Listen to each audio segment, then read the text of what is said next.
What was the reason you got into speaking? What is your mission behind it? Okay. Speaking is about communicating.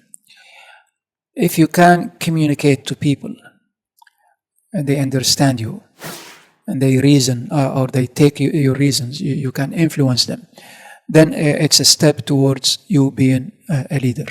Okay. So speaking, every leader must be a speaker, I would say. Yes. A good speaker. Right. Okay. So one way to be a great leader is through communication. Through communicating your stories, your life experiences, your challenges, your lessons in life. Okay. So many people have lessons, have experiences, but they're all inside. They have not shared them. So they just become their own experiences. They have not benefited anyone else. Right. By speaking. So speaking let you also speak out your stories, your experiences. People learn from experiences. Okay, so that's one thing. The other thing about speaking is you can influence people with your own thoughts. Okay, and you can improve them through your own thoughts, through your own learnings, through your own experiences. If your experience is not shared, it is only an experience. Yes. Okay. If your experience is shared, somebody takes a nugget out of it, just one, okay, and goes and applies that, okay, you have done a great job by influencing someone by taking action. Okay. If someone goes out there and takes an action because of your story or because of your speaking, you've done your job. Right. And that's the purpose of speaking. But overall, there is a bigger purpose for me, and that is to help people through raising their competence level, raising their skills, raising their confidence in themselves. Okay, all of that you can put it through speaking, and if you put it with a dose of humor, then it becomes even more, much more stronger. Enjoying both self and others. Yes. Letting others also. So it's because, Yani, one of the things happens from speaking, coming out of the competency now, is like as you grow, as you get this, name and fame with the speaking. Yeah, it is. Did it raise your ego also? Yeah. Let me just back up a little. It is one of the competencies everywhere you go. Yes. Almost 100%. In any job. Right. Even if you're doing sign language, okay, you are also communicating, and that's a skill. Okay. So if you go in any kind of job, if you are a doctor, you need to communicate to your patients. If you are, say, even a farmer, people are working with you. You want to teach them how they farm, how they put seeds, and all of that. You stand out, and in a way they understand you. In any kind of business, if you think in customer service and sales and all of that, you need to have that communication skills in your pocket. Yes. And it's one way also for you to move up the ladder. Yes. So you were saying that did that like. With your ego and internally you're egoistic because of that. Anyone knows Abdulla Alabandi, they will know. No, they would tell you that's not the.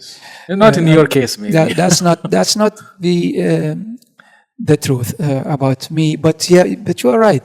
There are some people who are that way. They kind of have that.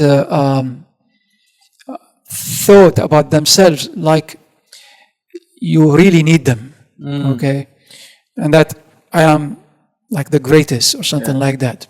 Yes. You have not been, or you did not come to be great without those people. Am I correct? Right. So if you're a speaker, you speak to who?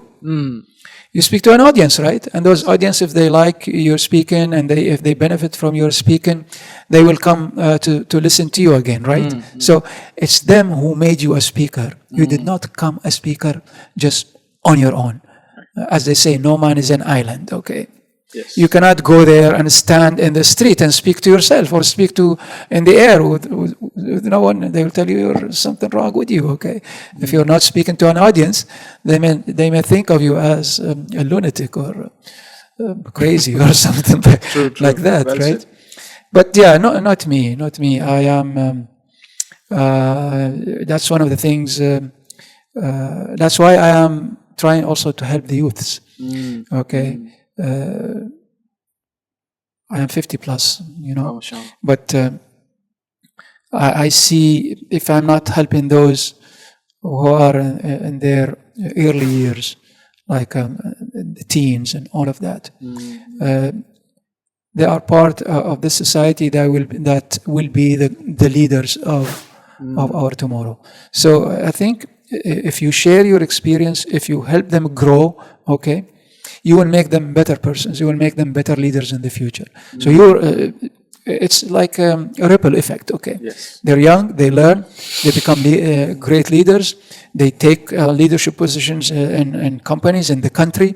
They bring up the Economy of the economy, the value of the country itself. Okay, so that's why I devote some time to grow youths also.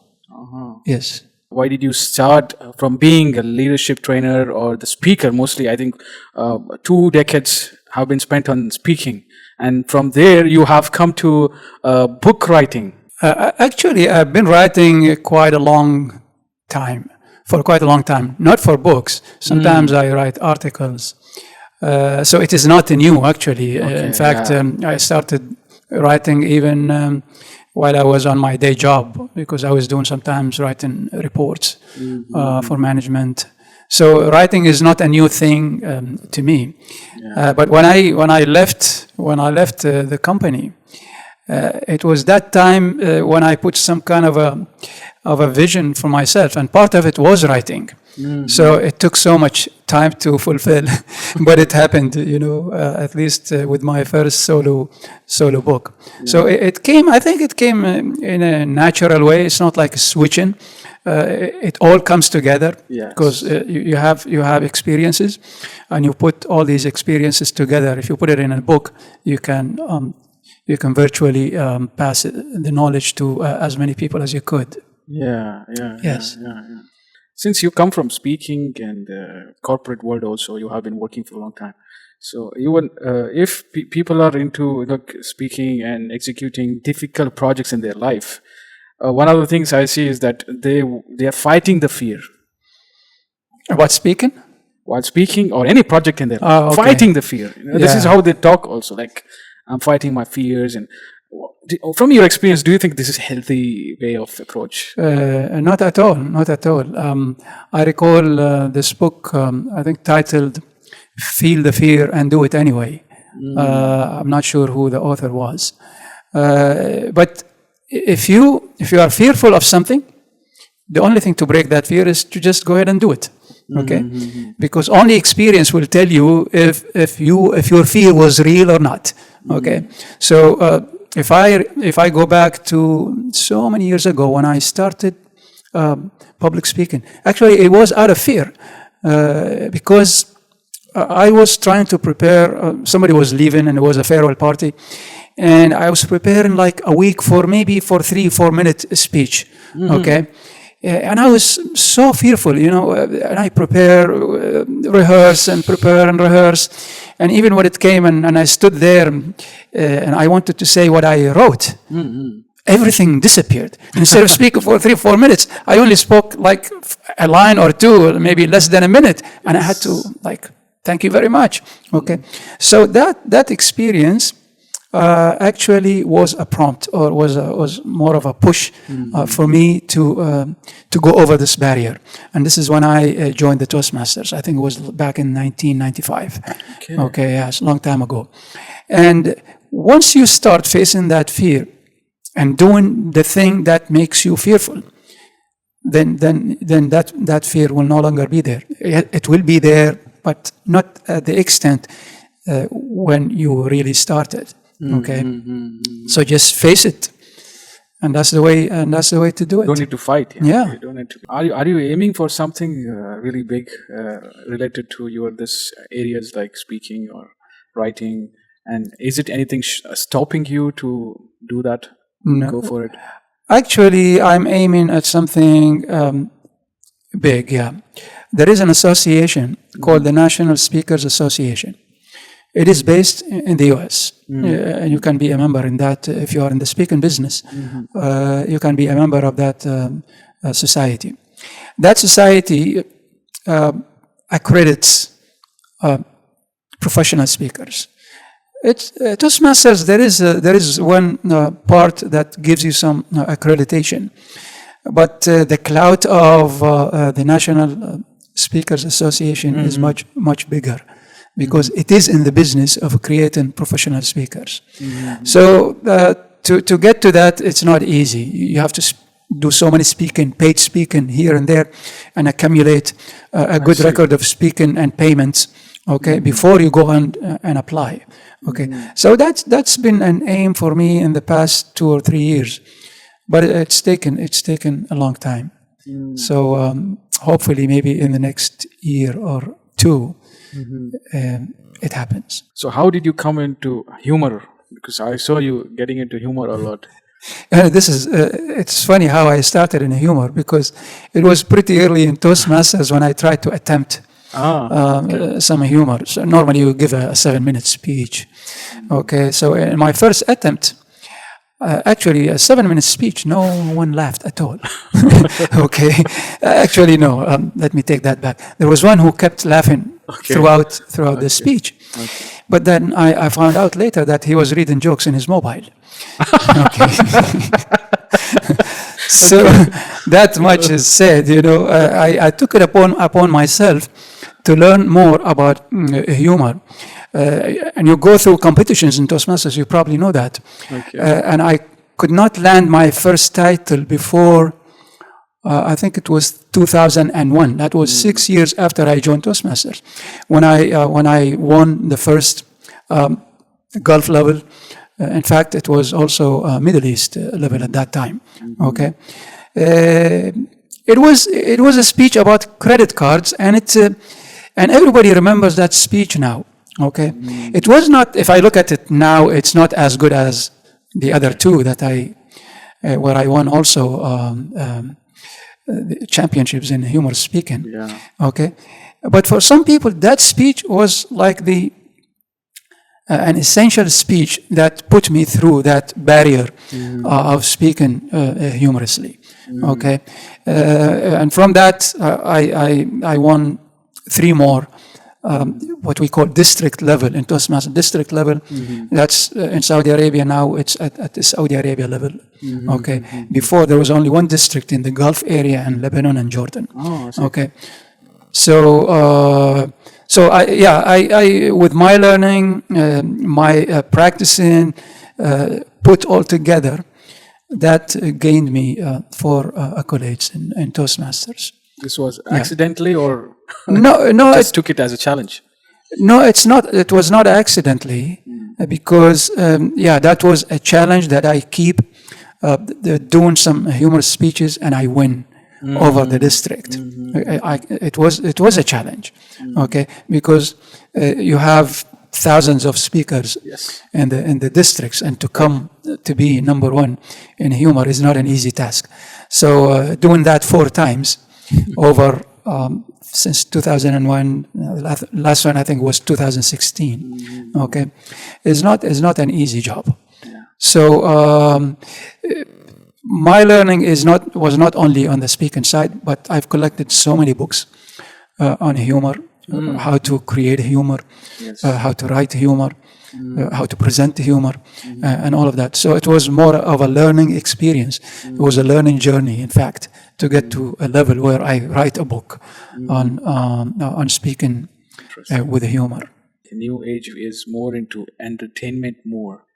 They like entertainment more than anything, and even if it doesn't add value or contribute to society, it's like entertainment is adding value, and they go crazy about so many comedians, stand-up comedians. Absolutely.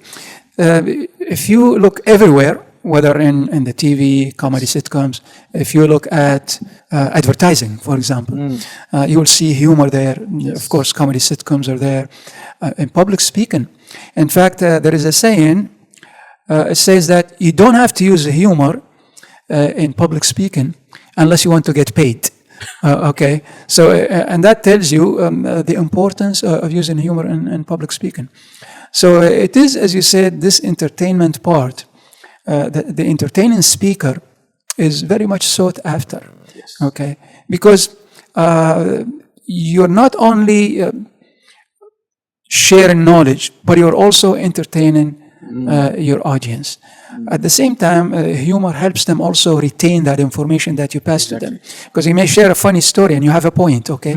So people may not remember the point right away if you don't use humor, but if you use it, you use a funny story, okay, and then tell your point, they will remember, oh yeah, I remember that day you were speaking about that guy, jumping over a cliff.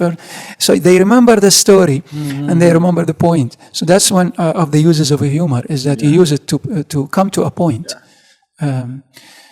So humor is everywhere. Through humor, have you put across any message or any kind of mission you had in your mind, which you are trying to present it to the world? Actually, the speech I competed with in the US, that was in 2012. Okay. That was a semifinal level. So if you go through the semifinal, being the number one in the semifinal, you go in the top 9 world I think speakers. it's masterpiece. The masterpiece. Yeah. The masterpiece actually speaks about me, but passes a message to the audience, is that you are a unique person. Yes. You stand out. You don't want to replicate someone else. Yes. You don't want to repeat what someone else is doing or follow their lines. Yes. You've got to be you. You've got to be yourself. In fact, that was the message in that speech. Be yourself. Okay, but there was a lot of humor in it. If you've listened to it, Yes. there was at least 4 or 5 punchlines in there, or stories, where the audience really interacted and enjoyed it. That gained me the first runner-up. I was only one place shy from winning and qualifying to the finals. top 9 in the world. But that was quite an experience, and that also taught me that with humor, you can get to higher levels anywhere. Yes. So interestingly, I was trying to check the distinction between the wisdom and the humor. Have you tried anything, checking out on that? People with the wisdom are also, sometimes I find them very serious, and people with the wisdom are humorous also. I think if you combine both, you will be one of those highly sought after. Right. And I say this because if you're wise and if you're telling people, all the serious things, maybe they're good. They're good to everyone you speak to. Okay, but for the people to stick with you for 45 minutes or 1 hour, if you're not, sharing some nuggets of humor, people will get bored. Even if you are one of the most wisest persons in the world, people will get bored. So if you look around the world, the top-notch speakers in the world, okay, they use humor extensively, and I can name John Maxwell, Tony Robbins, Les Brown, okay, A lot. those famous speakers. The humor is always there, okay, and you will also see on TEDx. Yes. If you look at TEDx has become also that too has become a place where people share sometimes very intricate, very delicate information, okay? But they make you laugh, maybe they're talking about your brain, or they're talking about your, say, lungs, or talking about anxiety, or talking about different topics. But humor becomes like a common ingredient in their speeches. And you will find those that have been viewed maybe more than millions. you will find that those speakers were funny or they use some humor in there. Even if they have spoke for once, maybe their video will be like viral. Yes, you're absolutely right. Because I think your masterpiece is one of the well recognized speech people keep sharing. I think still it is shared by other channels also. It's Really? interesting. Yeah. I was like, okay, I should go watch it, so just to increase the number. Did you ever feel like this overcoming fear is built through abundance? Because you pointed out the character part, somebody who has changed in person, but do you think it will improve their abundance in life? Yani? This humor kind of thing. If he brings humor in his life and overcomes the fear. You probably heard that famous saying, laughter is the best medicine. Right. And I think there is some truth into it. In fact, there was a guy by the name of Norman Cousin. He was I think he was diagnosed with some kind of cancer. Okay. Yeah, that was a long time ago. I'm not sure if he is still alive anyway. He stopped going to the hospital. He stopped taking medications. Really? What he did, that's a story, I think, in a book. I don't recall what the book, I'll probably bring you the title later. He just sat there in the hospital room or in his home watching funny videos. Okay. That's all he did. Okay, and laughing his life out. Those doses of laughter cured him, in fact, of his disease.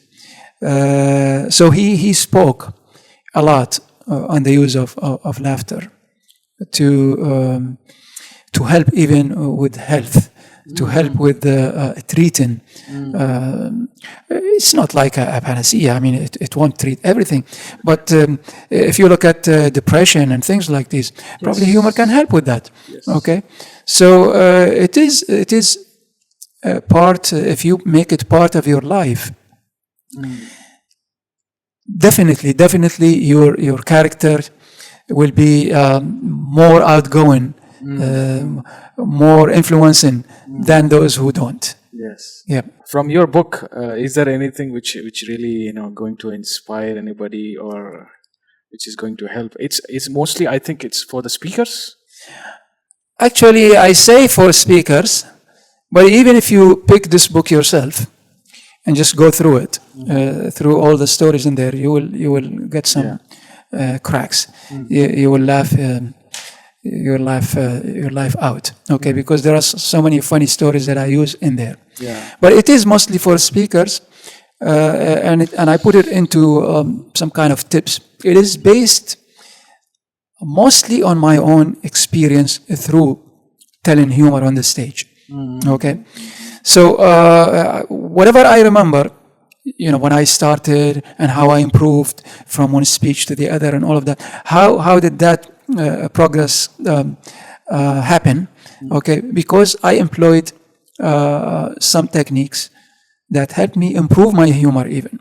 Okay, the 2001 speech, 2003 speech was much better than the 2001 speech. The 2008 speech was much better than the 2003 speech. So this is, I can say, even though they come in the form of tips, but it's more like a treasure that condenses what humor is all about, okay, and how you can make humor effective, how you can use it in your speaking, in your presentation, okay, even in your daily life, and even in your meeting. You go to corporate meetings; they are very dull, okay, and now people also use humor even in their meetings.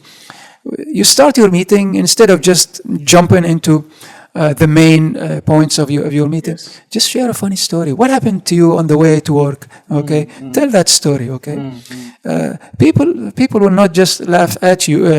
They will not laugh at you, but they will laugh with you. Okay, and you break the ice. Okay, I know when I was in the corporate world, I know some managers, they just come there, sit. They come, everybody, comes to the meeting room ahead of them. Okay? So once they come, all the chats, all the laughter, everything, okay, it will just stop. Because they know that manager is not the kind of managers who would tell a funny story or even laugh much, okay? So he kills the laughter in the room, okay? Because, before the boss comes, people are chatting and having fun and laughing out through their stories, telling their friends, their colleagues what happened to them here and there and things like this. And they're laughing, okay? But if he's a serious boss, once he shows up, everybody keeps quiet. Yes. But if he is the other type, he would probably join them.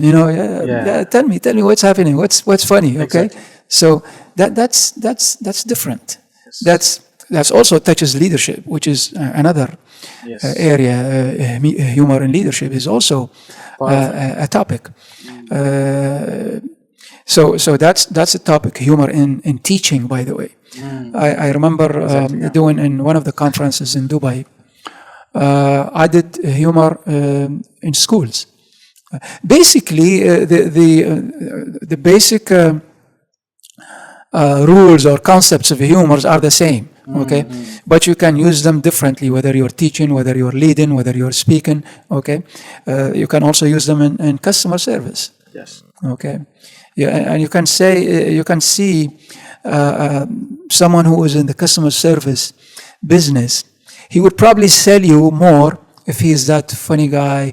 He's always smiling, trying to make you laugh, trying to make you at ease when you come to buy something. Right. Okay, he will be selling more than other people who don't. Okay, so there is lots of nuggets in here, even for non-speakers. You can pick it up anywhere. Yeah. You don't have to go in sequence. You can go anywhere and start. And would tell you also sometimes what to do, what not to do. This is good, this is not good. The do's and don'ts. Okay, and it explains all of this through the use of some examples. Anybody can learn humor. Absolutely, and that's what I keep telling people when I do my humor workshops. Yes. And at the beginning, I try to test them. I say, let's test your sense of humor, okay, or your sense of humor.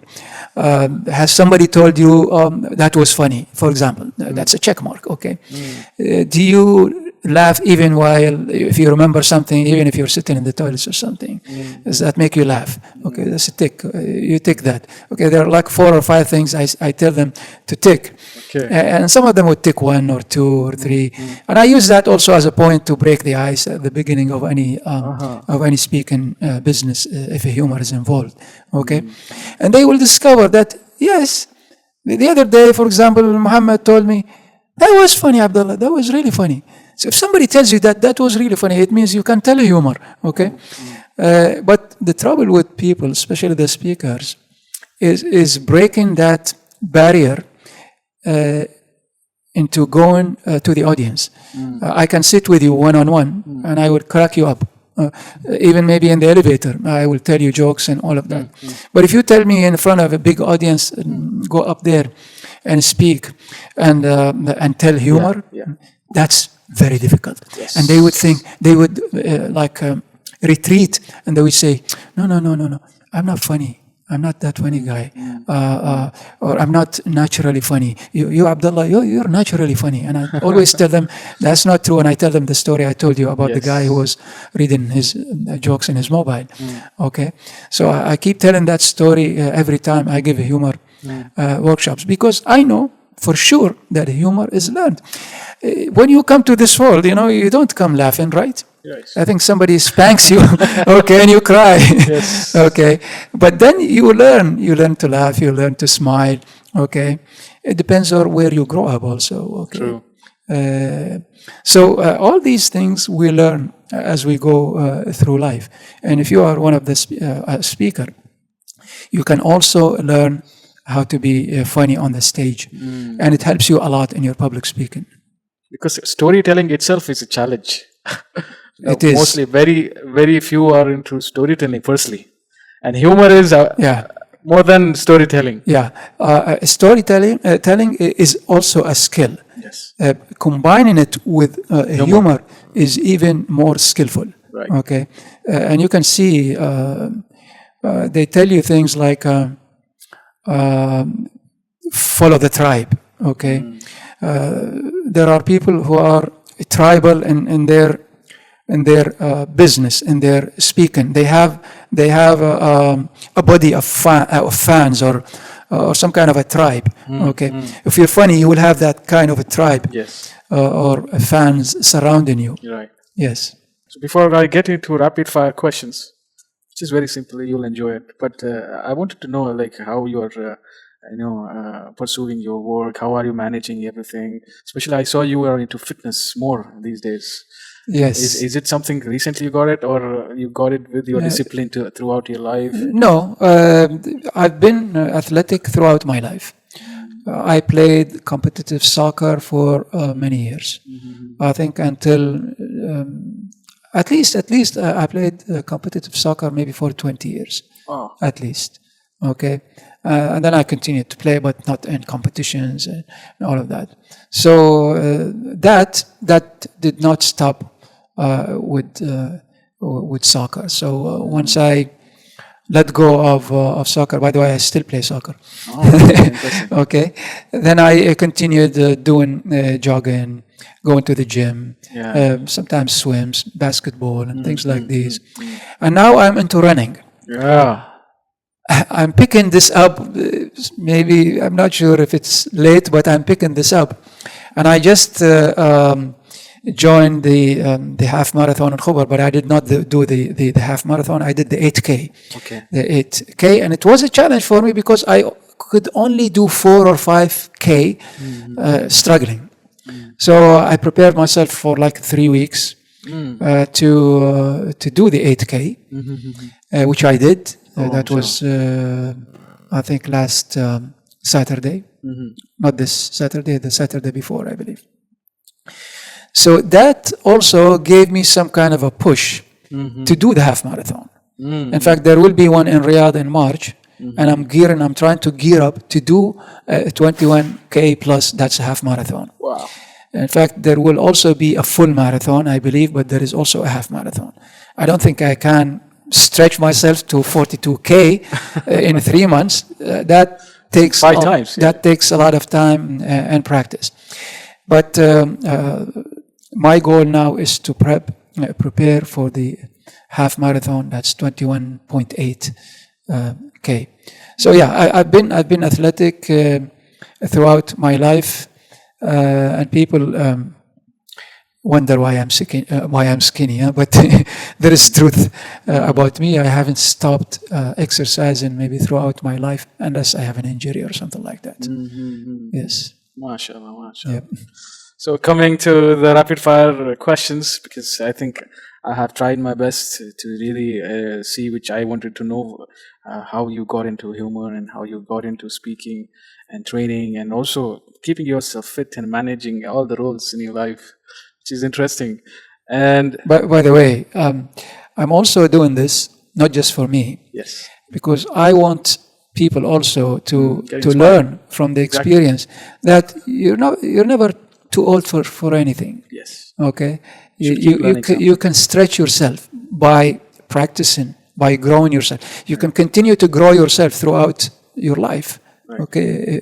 If you want. Right. Okay. If that is a goal, if that is a purpose, then you will pursue it. Rapid fire questions are just like, you have to answer it in 2 to 3 words or maximum 5 words. Very short and concise, which I think as a speaker, I'm sure you will try your best, which is like a challenge for sure. And sometimes I ask questions completely like a full question, or sometimes I ask like a word. You have to just complete the word. Okay. With another word. You know that it is very challenging for a speaker to speak 3-4 words because it takes him like 2-3 minutes to warm up. Explain. Yeah. Okay. How do you want yourself to be remembered? A great speaker who helped people. What are you most grateful for in your life? My parents. How long does it take for you to, really, get back when you get angry? Not very long. Probably a day. Okay. So how about trusting people? How much time do you take to trust someone? I trust people quickly when I see the signs. Is there anything annoys you which makes you like stay angry for a whole day? Yeah, stupid drivers. What is your favorite thing about one of your family members? I would say maybe your wife. Do I have a choice? If you have more than one wife. No, no. Actually, she's a person who stood behind me throughout the years. She's been very patient with me. Okay, yeah, and I know you just said a few words, Yes. but she's been there with me and she supported me all the way. I would not have maybe reached where I reached if it was not for her patience. Especially sometimes I travel and go and speak here and speak there. She was very helpful. She is very helpful still. How many books have you read last year or this year, and which is that book which has had you had a profound effect on you, and you really recommend others? Is this 2-3 words? Yes. Or I can make it like 2 questions, like how many books did you read first, and then which was the book which you want to recommend anybody? I probably read 10 books maybe in last year. But the book that I really liked is Blink for Malcolm Gladwell. Okay. How about any technology? How do you see the future technology? What is the future of that technology? Do you think it's in the positive way, or it's going to be in a negative way? It depends how you look at it, how you use it. Even social media can be positive also. And it can be negative. Yes. Can you describe yourself in 3 words? Humble, skinny and wise. What comes to your mind when I say happiness? Laughter. Interesting. So, leader or follower? Say that again? If I ask you to choose one of them, leader or follower? Leader. Certification or experience?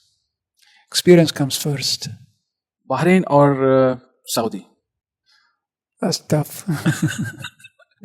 Saudi. Okay. 2 things you would like to see the change in yourself. 2 things. Less procrastination.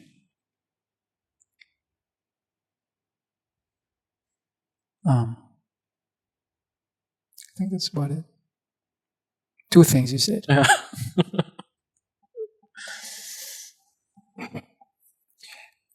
Patience. I think I need more of that. I think everyone getting old. It's beautiful. If I can elaborate a little bit on this, people always look at age as you're 50 or you're 60 or you're.